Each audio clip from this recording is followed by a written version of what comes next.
Hey, Debbie.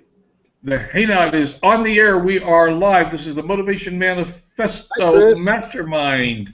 Welcome, everybody. April 2nd, 2015. Wow. And today's topic is integrity. And we have a very small group so far today, although experientially a lot of people pop on a little late. So I guess we can assume that some other people will be here and we can carry on without them. So we shall not break integrity. Bob, are you in the lead today? Yes, absolutely, Len. Thank you so much. I love every chapter of this book, but I think this chapter here is probably one of maybe the best ones. I actually watched the video last night, and then I watched it again this morning, and of course, I went and I highlighted all the stuff beforehand, then I did it again. But there's just so much cool stuff in this particular chapter, and what got me here is about. I'm going to just read a little passage in here on page here 170. I need new glasses here. Hold on, let me put a different pair of glasses on so I can actually see. There's Larry Ryan. I'm trying to bring him over. Well, you know what? Before you start there, I think it's 171. Yeah. Okay. Yeah. That page. Yeah. On page 170. Yeah. You know what? I can't see very well anymore. I think. On the air, we are live. This is the Motivation Mastermind. Tried to bring Larry over. There he is, Larry. Hi, Larry. Hey. So, guys, if I disappear again, what's happening to me? What's happening?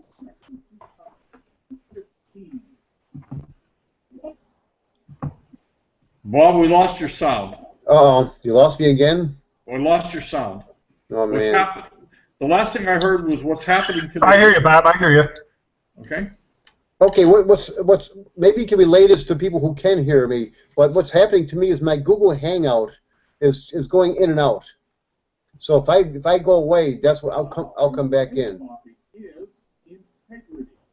Have you got two screens open?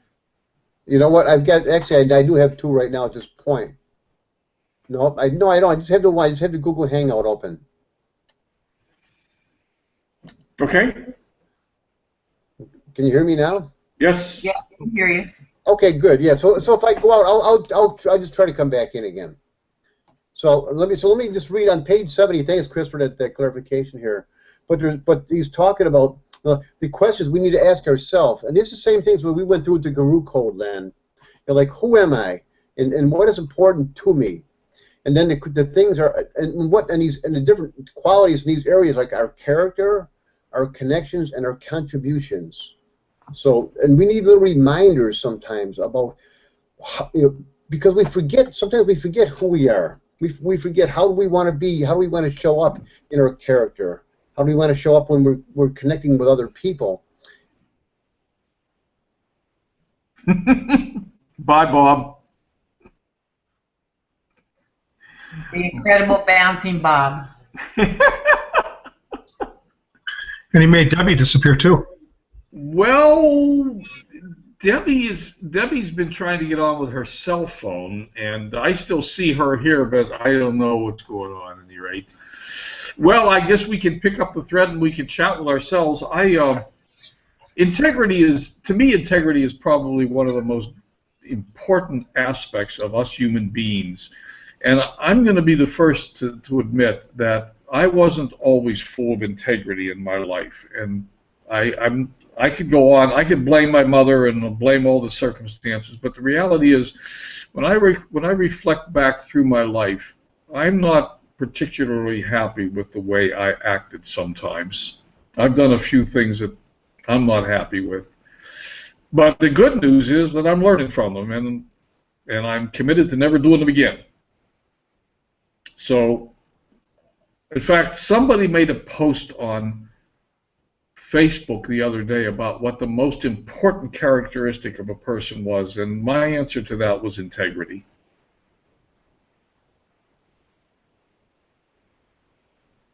Anybody have a comment?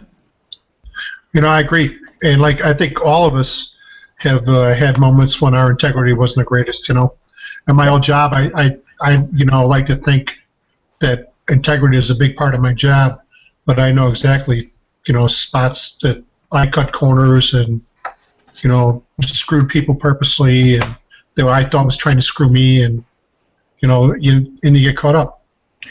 Well, yeah, you do. And even for me, I mean, I stole. I did a lot of stealing as a youngster. I was an older boy, and I passed the collection basket, and I collected a little bit of the collection basket for for me.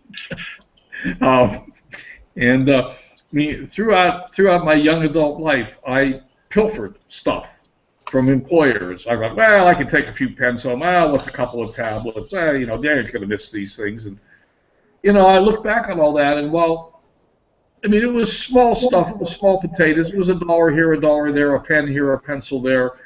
I don't live my life that way anymore. I really, really don't. I'm not happy with the way I lived my life in my younger years, and so I just don't do that anymore.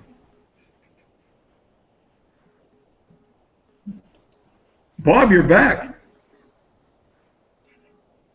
Bob? Can you hear me, Len? Yes, I can. Wonderful. You're back. Welcome back, Bob. You're gone. Bye, Bob.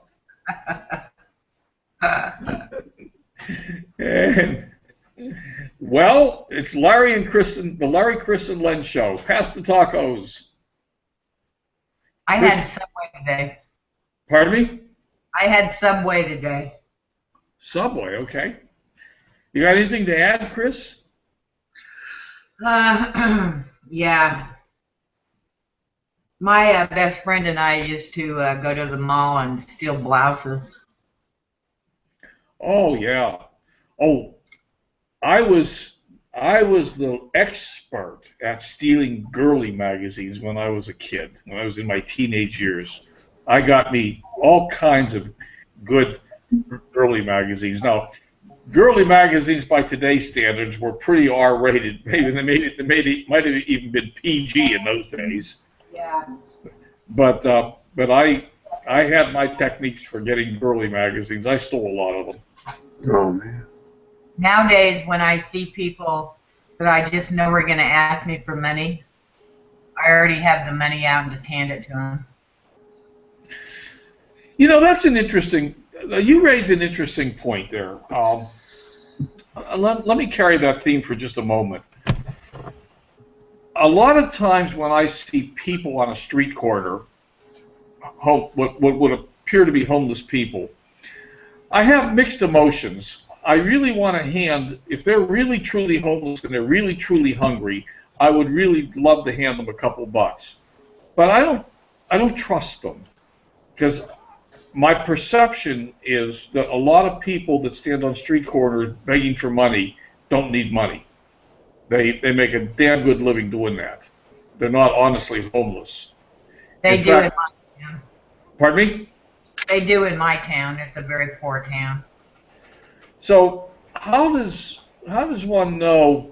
I mean, I suppose one answer to that question is, don't donate money to people on the street. Donate it to the Salvation Army or to the organizations that really help homeless people.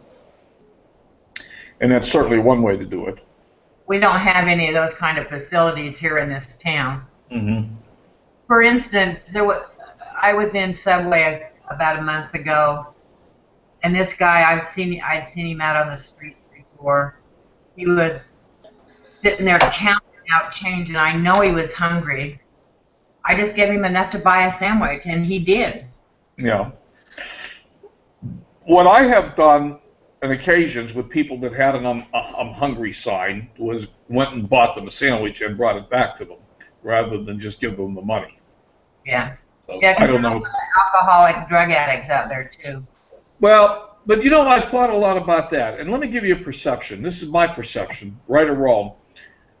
If I were homeless tomorrow, and somebody gave me a couple bucks, I'd go buy a beer. And are the people that are doing that, are they really doing something wrong? if that's the little pleasure they get out of life, is they take a couple bucks from you and go buy a beer. No, that's a good perspective of it. I feel. In fact, there was a guy up here in San Diego that used to sit on a street corner with a sign that said, "I will work for beer." He was honest. There was a funny story. A bunch of us phone people used to go to a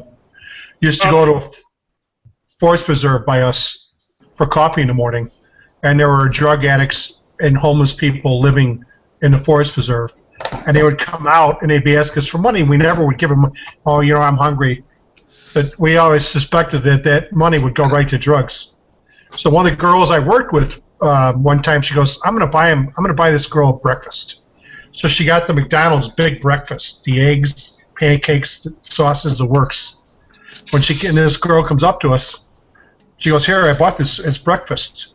She slaps her hand, breakfast goes flying. She starts swearing, "I don't need that bee," and all this stuff, and "I don't know what you did. I can get my own. Give me your money. I get my own food."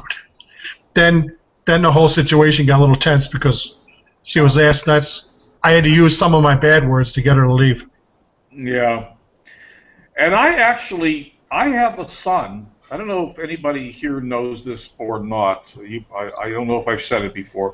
I have a son who is homeless, and he lives in a homeless camp, and I believe he has a tent, and he is a drug addict and an alcoholic, and I will not give him money. I absolutely will not. I will give him a sandwich. I'll give him something to eat. I won't give him any money. Of course, he has also managed to wipe my checking account clean a couple times in his life, and that's a whole long story that I won't bore you with or go into. But he has the same name as me, and he was able to walk into a bank one time and convince them that he was me and wrote a check. So, I don't trust him. But that's part of the issue. And Bob, I don't know, Bob, are you with us again? I can hear you. Yep. And we drifted. I don't know if we drifted off integrity or we started talking about. No, I think you're talking about integrity. Yeah. I think it's probably more important to talk about integrity, how it deals with us, than just the words in a book. Yeah. And I had made the observation that there were many times in my life that I didn't operate with full integrity, and I can look back on some of the things I've done. I don't do those things anymore. But it's all about learning, isn't it? It's all about growing and learning. Our life is, isn't it? Yeah. Well, and in my case, it would be easy for me, and in a few years back, I might have. I could blame my mother. I could tell you all about the things that went on in our house, and I wasn't taught integrity growing up, so therefore it was sort of natural that I didn't have much of it when I was a teenager. Right. My family didn't have much of it. But the good news is that I think I've learned a lot in the years since then, and to me that's one of the most important, if not the most important characteristic that we can all display, and that is integrity. And absolutely. Keeping my word. I mean, you can, if I tell you, you can take my word to the bank. Basically, I tell you I'm going to do something, I'm going to die trying. And what he talks about in this chapter, he talks about, just like what you mentioned before, the small things. Some of the things that we don't. It's like, yeah, most of us will just go to our word for bigger things. We're not going to steal. We're not going to hurt anybody. But we might maybe not say "I love you" to our spouse or our loved one, or we're not going to do those small little things. Maybe we're going to talk about Larry when he's not here. We'll say, "Oh, yeah, Larry did this or whatever." So we'll say something, not really being mean to Larry, but because we're talking out of integrity. We really shouldn't be doing things. It's just small things. Just using Larry as an example. We don't really talk about you, Larry. We love you. But you know what I mean? That's what it is. It's the little things where we get out of integrity. And if somebody go ahead. I mean, if it's something totally big, we're not going to hang around those people. We can obviously know if somebody's a bad person, and that doesn't fit any of us here. But sometimes those small little things, we need little reminders about how we want to be with the people that how we want to be on a daily basis. How do we want to show up? The little things. We want to tell the loved ones that we love them. Yeah. How we want to always act in every situation. That's what I think he's talking about in this book a lot, is the little things, which add up. All those things will add up. Taking on too much, trying to say, okay, I'm going to have something done by Monday, and then not being able to do it. We'll get to it, but we'll get to it Wednesday. Well, that's out of integrity, because sometimes we do too much, doing too many projects. We take on too much. So we need to decide what we can do, and then do that with everything that we have, and not attempt to do too many things at one time, because then we can't do it. And then we feel crappy about it. I just put this statement in the book out on Facebook. Let's see what kind of response I get. If you were to die tomorrow, how would you want others to remember you? Yeah, that's great. I like that. That is, yeah. Yeah, if you were at your own funeral, what would people be saying about us? This bud's for you. That's my favorite beer too, is Budweiser. I actually went to a. There's a backstory to that. I went to a very good friend's funeral a number of years ago, and his son was given the eulogy. And at the end of the eulogy, his son held up a Budweiser and said, "Dad, this bud's for you." And Nice. The dad was a beer drinker. He skied with us. He drank, but he drank Budweiser. So it was very appropriate. But Bob, I think you're right. But before I go on to say anything, Larry, I think you were trying to say something. You know what? That's fine. It was covered. I agree. And stuff like that. And they were talking about earlier in this book that, okay, I'm not going to go work out today. Well, I'm going to take this week off for working out. Or maybe I'm going to go out for drinks. You know what? Maybe I might have 10. I mean, it's just little things add up and build up, until you can really, get out there. And it's funny because I've had people close to me check out of life before I could tell them how I felt, And so now it's funny now. I mean, must drive. My daughters like it. My sons don't always really like it, but I tell them good night and I love you when I go to bed. My one son, good night. But you know what? I've had friends go to sleep and not, get up in the morning ever. So at least I know with these guys, I'm saying, exactly how I feel. But it's the little things we do every day, and well, I'm not going to do any personal development today. I'll just take today off. Well, maybe I'll take this week off, or I'm not going to work out. Stuff like that. It snowballs. Yep, it does. That's integrity of ourselves, right? Yeah, that was the GRU code. But integrity ourselves is going to be integrity on how we do everything, I think. Mm-hmm. I agree, Larry. I absolutely agree with what you're saying, and he talks about that in his book as well. Yeah. Yep. Yeah, and he got the 6 practices of integrity, and just like to think before we act. That's number 1. Is to act before we do something. Just give it a little pause. Just stop, because sometimes we it's like road rage or something. If something happens to us, then we're quick to respond real quick, and we might not be acting the way that we want to act. So have that little pause when something happens, and think about it before we respond. And how do we want to show up? Do we want to act with integrity, or do we want to, like somebody cut us off, we want to cut them off right off the bat? And that's not how we really want to be in real life. Good people do bad things when we react real quickly without thinking. So that's number 1. The second one is to never commit to anything where we lack passion. And now I fall into that one a lot of times. We see these little shiny objects. There's so many. We have so many opportunities with all these little marketing things that are going on all the time. Every Wednesday there's a new one being sold to us, and sometimes we think that's going to be the missing link that's going to take us to the next level in marketing. So, but are we really passionate about it? And then we jump on something. We really can't. We're not totally passionate about it, but then we spread ourselves too thin. So then we get out of integrity in ourselves, just like you're saying, Larry. We get out of our own integrity. What do you guys think about that one? About where we about committing to something that we're not totally passionate about? I agree. You know what? Me too. I know personally, for me, I've been involved in football for 12 years, and I keep saying I'm going to get out, and I'm going to get out, and I'm taking less of a role, but now it's to the point where I'm pushing 59 or almost 59, and I definitely don't think I want to do this anymore. But I'm still in there. People want me to, but it's what I put into it is much less. Yeah.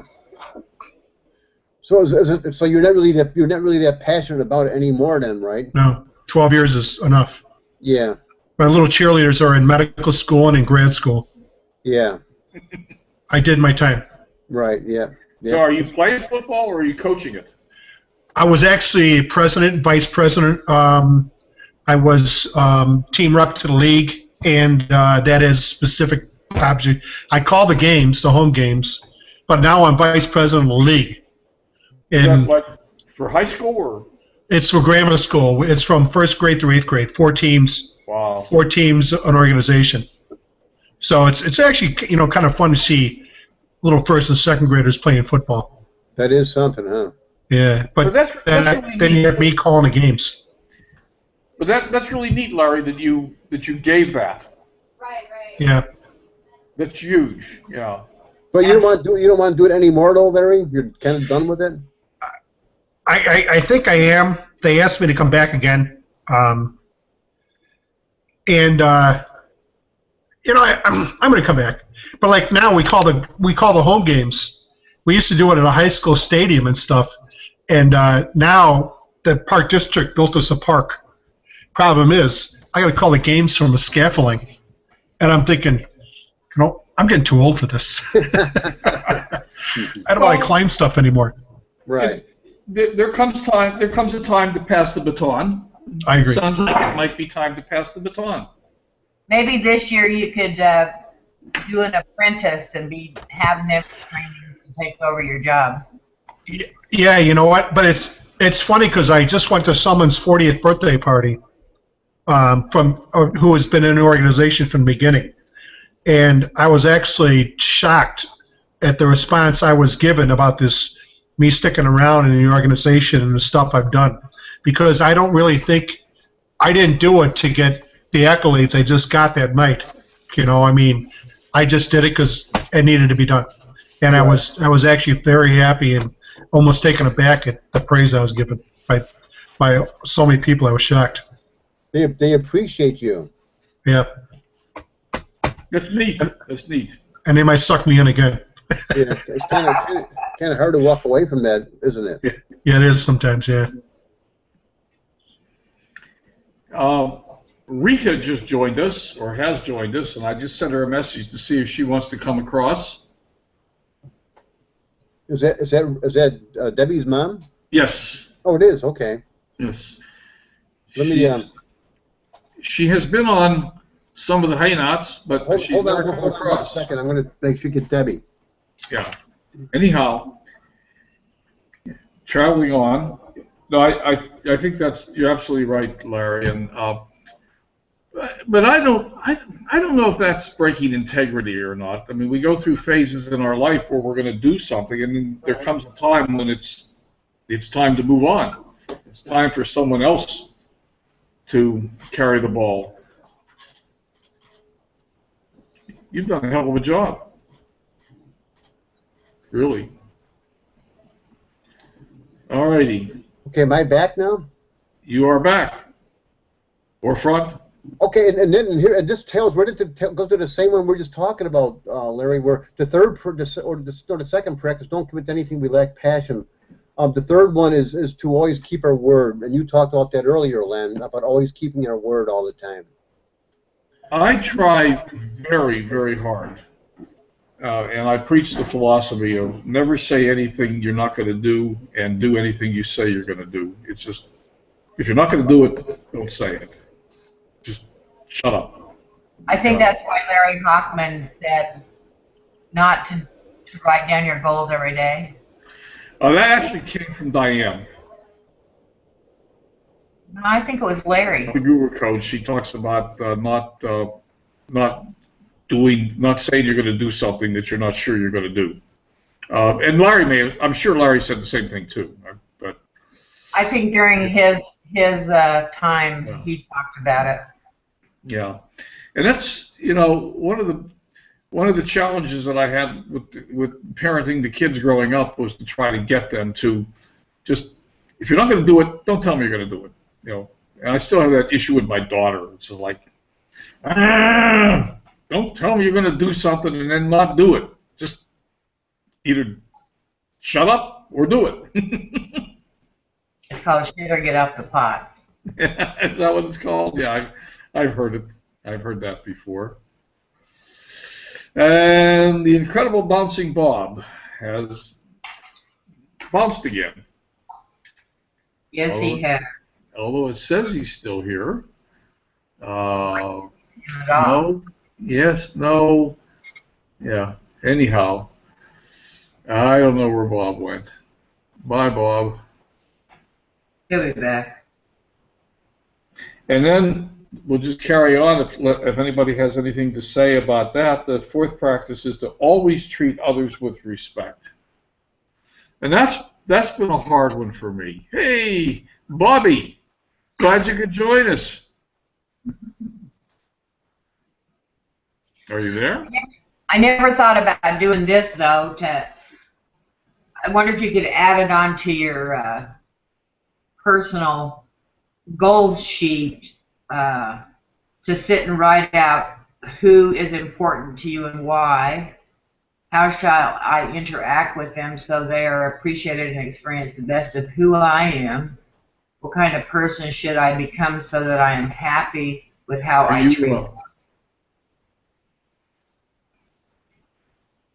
Are you reading? Yeah, I'm on page 172, the last paragraph on connections. 172, huh? Oh, yeah. I never thought about sitting down and writing out who was important to me and why. Yeah, that's a really good idea, isn't it? I think so. Yeah. That'd be a form of gratitude also. I wonder what we do with the people that aren't important to us. Respect. Respect. Respect. Yeah. Everybody deserves respect. That's another one of the principles here. That the fourth practice is treat everybody with respect. We actually went back a page. We were looking at page 172. We should sit and write these things out. Who is important to me and why? Bottom of page 172. I would have known that if I didn't get knocked out, huh? I don't know. That's Chris sort of looped backwards. Okay. That's an interesting idea, and maybe that's what you do with your gratitudes every day. Well, it's a practice. Gratitude is just a practice. Just like you practice your videos with, your coffee with Lynn. It's a practice of discipline. You do it every single day. Anything we want to improve on, that's what I was attempting to talk about before we get knocked out. We can change any habit. We can create a habit, a quality, a trait. If we devote time to it and we spend enough time to it, we'll develop that. Any character trait, we can develop that. But we have to put the time in to do it. Are there any thoughts on that first practice about thinking before we act? Because it seems to me, and maybe it's just me, but I'm pretty impetuous and just jump into things without thinking a lot. I certainly do. I've been working hard over the last couple of years on myself to temper my reactions to things. It's funny in my life. I try to think I'm calm and not and easy going, but I have certain people, some family, some not, that just yank my chain, and it's the reaction's not always good, and then afterwards I'm like, why did I give them the satisfaction of doing that? And I work on that now a lot more. Yeah. Yeah. Yeah. Same thing with road rage. Somebody cuts us off, and then we might be real nice people, but we might respond in a way we wouldn't want to be. That brings to mind something that years ago I had an in-depth numerology thing done, and what I was lacking and what my one mission in life was, according to the numerology, was temperance. And so here it is rising up and facing me again. Temperance in reacting to people. Temperance in everything. Mm-hmm. Yeah, because you've said to us that you used to have a really bad temper. I'm tempered. Pardon? Chris had a bad temper? A quick temper. Oh, quick. a good quick temper. I can ignore people for a little while, but you back me into a corner and I come out swinging. Oh, Chris. She's a feisty lady. Yeah. With a Virgo sharp tongue.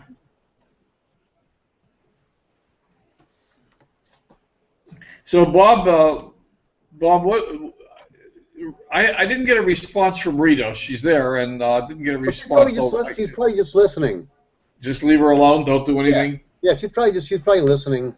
Okay. Yeah, you know who Rita? That's Debbie's mother. She's an author. She wrote several books. In fact, I just bought one of her books just the other day. Yes, I know who she is. Yeah. Yeah, sure. great lady. Yeah. Great lady. I've never met her. Never had the privilege of meeting her. What kind of books? They're spiritual romance books, and it's a series. It's a whole series about what took place in a small town. I just got the first one just the other day, but it's a whole series, like three or four books in a series. But it's a romance, but they're spiritually based. So it's not like one of those cheap things. It has message, like a deeper message to them.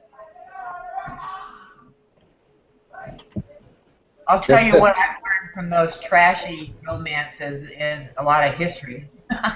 Yeah, I don't think you're not going to see any trashy stuff here with her books. It's all everything is spiritually, it's God based.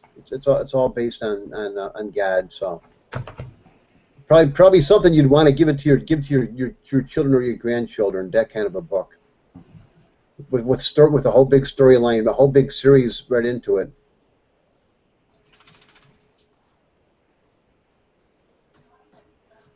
So now you want to move on to the fourth practice of integrity, where he talks about respect. Because you brought that up a little bit, Len. You mentioned what do we do to people who we don't know? Yeah, go for it. And that's respect just everybody in general, no matter what their station is, no matter what their calling in life is. Nobody wants to be disrespected. And we see that so many times. I mean, I've seen this when I first came on Facebook about 6 years ago when I created a stroke support community.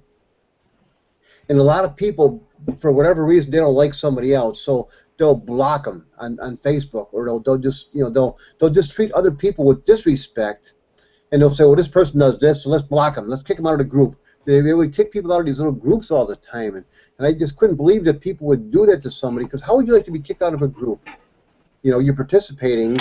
It's like all of a sudden Chris tries to log into lunch with Len, and she's gone. She's not a member anymore.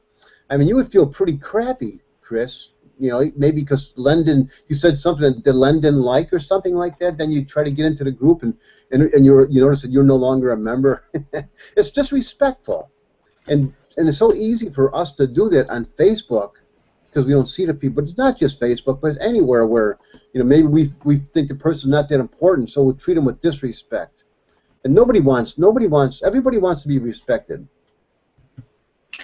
But does everybody deserve respect? I think they do until you show otherwise. Let me ask you a question. Should I respect Charles Manson? Well, obviously, I wouldn't respect Charles Manson. That's kind of like go over the top. Right. Okay. So but the point is maybe there are some people that just simply don't deserve our respect. Maybe people have to earn respect. Yeah, but if we don't know, who are we to judge? If you just meet somebody, just say you're a bank president, and you meet a clerk that's just like, well, you think that you're above them, so you just like treat them with. And we've all probably been treated with disrespect by people who had better, higher paying jobs for positions of power, and they look down upon us like we're not as important as them. How does it make you feel when somebody does that to you? No, I agree with completely. That our station in life should have nothing to do with our respect for other people. Right, and that's what I think he's talking about is just have respect until people prove you wrong. And I mean, but we can't just judge because we don't like something. We might not like what somebody said, but we still should treat them with respect. Unless they do something real bad, like you mentioned Manson or something like that, then obviously, somebody does something like totally wrong, you wouldn't want to deal with that. But still, we don't have the right to judge him either. Well, he's judged by the law. He's judged in our court of law here, and he was found to be guilty. So well, it says here, giving respect means do no harm, to allow others their rights in expressing themselves.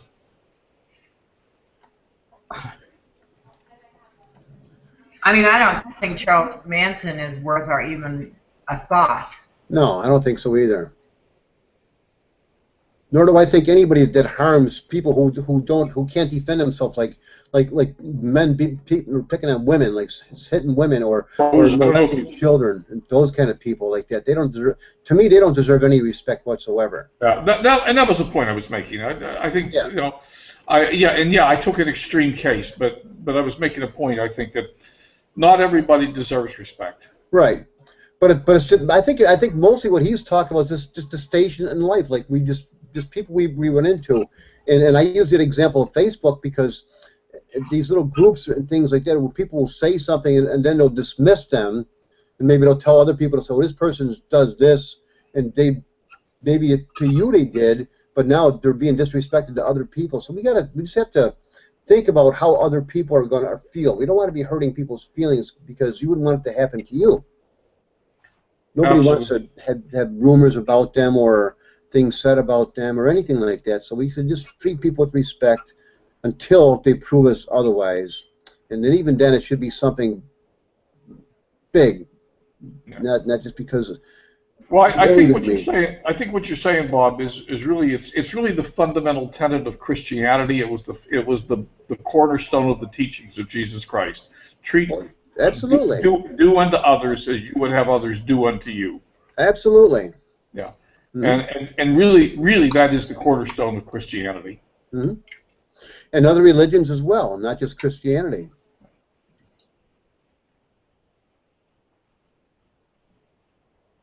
Yeah, absolutely. So that's the fourth one. The fifth one here then is always tell the truth. Now that's a little bit different from keeping your word. Keeping your word is that's one thing. We said we're going to do it. We're going to do a project by Wednesday or Monday. We do it by Wednesday. But telling the truth, that's when you're going to tell the truth. You're not going to lie. You're going to always tell the truth. That's something I think that everybody would like to always have. I'm sure we probably all told lies before in the past. I'm sure all of us have been guilty of it. I have been. But if we become aware of that, that's something we should always tell the truth. And not just, I mean, and for small things too. Sometimes you talk about the small fibs that we don't do. And if we do these little lies. Like Larry was saying before about the things that we don't do, like we don't work out that day. Certain things small little things, small little acts that we do or don't do, small little fibs, they add up. All those things add up, and we become a person not of integrity. What's your thoughts on that one? Little white lies. Yeah, I agree. And he also said that loyalty can get in the way of you telling the truth. Mm-hmm. Where you say something else came up when because somebody you're loyal to didn't do what they want, but you make excuses for them. Right. You know, and stuff like that. That can be a big thing in this business too. That actually comes up. That actually comes up in the next page when we talk about the things that the seven. Yeah. Yeah, the 7 ways where we act towards where we get out of integrity. But yeah, that's true. But in this that particular subject right there is why do we respect people like Mother Teresa, Gandhi, Mandela, Lincoln, or any other great leader or legend of histories? Why do we respect them so much? Because they did come from integrity. They did tell the truth. That's the perception that we have of them.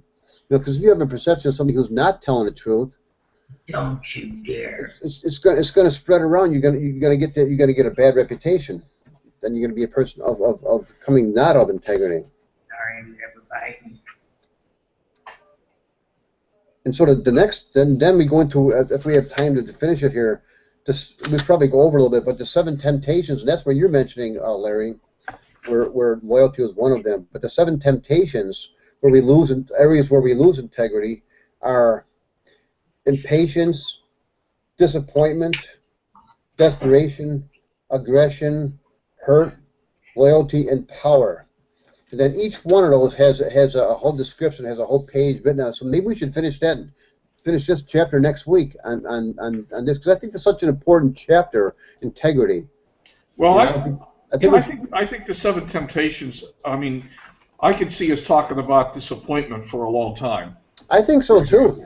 So I would vote to just sort of maybe wrap it today, right here at the end of the 6. What does he call it? The 6 practices. The 7 temptations. No, we just finished the 6 practices. Right. We finished the 6 practices. This is the 7 temptations. But each one has its own page attributed to it. So we should probably spend some time, maybe next week, just talking about those. Yeah, I agree. That's what I'm voting for. That's my vote. Yeah. I'd like to reread it again. I mean, I reread it today and the next week. Actually, now the days we have these Thursdays, I read these chapters again and go over the video. Yeah, you know, I'm going to put the word "trying" in. I've been trying to do that, and I got to honestly tell you, I completely blew it this morning. I forgot that we were doing this today. So, let's end this with on page 177, the last sentence under the 6 practice of integrity. All we must do is make integrity a lifelong practice.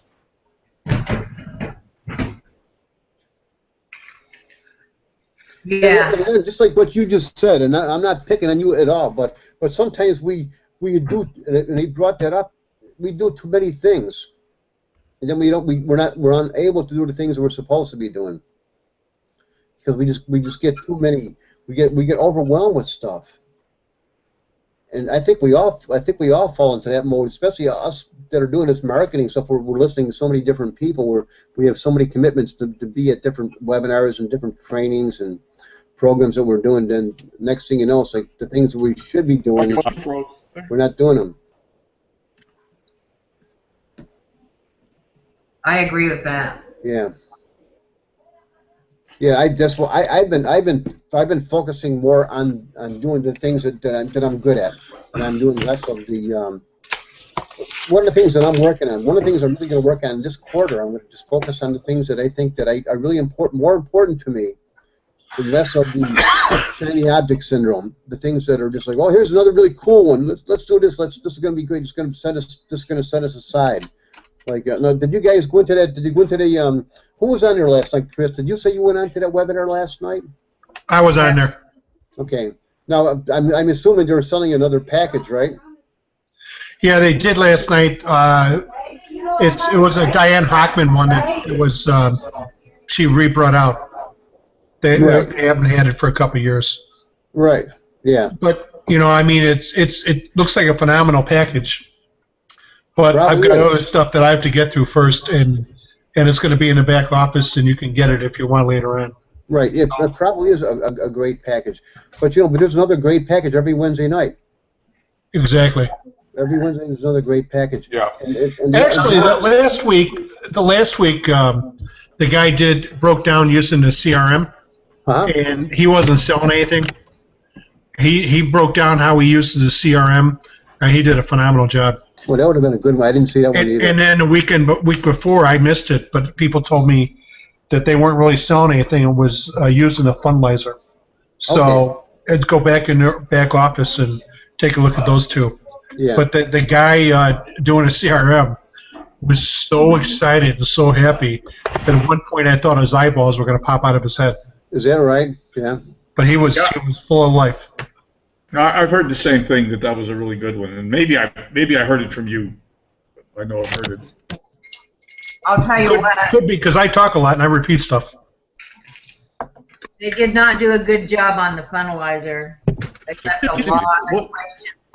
They left a lot of questions unanswered. Oh, really? And I've been fielding questions in the MLSP group. She's in there. I can't see her. What questions are unanswered, Chris? Can I say hi? He didn't talk anything about having to call your autoresponder for the third, to have your double opt-in turned off. He didn't talk about having to add a label for it to be going into both areas. Oh, you're talking about the funnelizer one 2 weeks ago? Yeah. Okay. Yeah, I wasn't on that one either. I don't know why I missed 2 Wednesday webinars in a row. I'm usually on them. I was on last night. I thought Bert did a really nice job. He did. So, alrighty. Well, it's after 1 o'clock. Are we good to go for the day? We're good to go, and so we'll continue on with this chapter next week. Okay. Yeah, sounds good to me, guys. Have a great weekend. Okay, guys. All right. Thanks again. We'll talk to you. We'll talk to you later. Bye, Bob. All right. Bye, Bye, guys. Bye, Larry. Bye, everyone. Bye, Len. I'll see you at 5. On once? God damn it. There we go. Okay. My mouse quit. I couldn't click on